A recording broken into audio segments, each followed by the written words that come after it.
Using the Cash App for the first time is pretty easy thing to do today. I'm going to teach you how you guys can use Cash App for the first time. The Cash App is a banking app and it is a very easy to use application. Now you just simply have to open up your Cash App and you will be at the home page, which should look something like that. Now this app contains a different section. As you guys can see, this is the first section, which will take you to the home page where it will show you all the details in the smart section, small sections actually.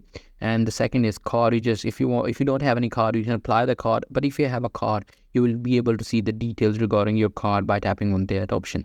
The middle one is the Cash App or cash sender option. There you simply have to enter the amount. After entering the amount, you can do this stuff. You can also put the payments on repeat. Suppose you are paying a bill and you can put the bill or payment repeat on 1 month. The next thing is you have to select who you want to pay, and the last thing is you will get a receipt.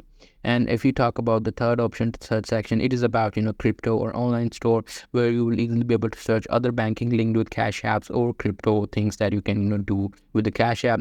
The last thing is recent. In the recent, as you guys can see, you will be able to see all the recent things or all the recent transactions that you made. So that's pretty much it. That's how you guys can do it. Hope you guys find this video helpful.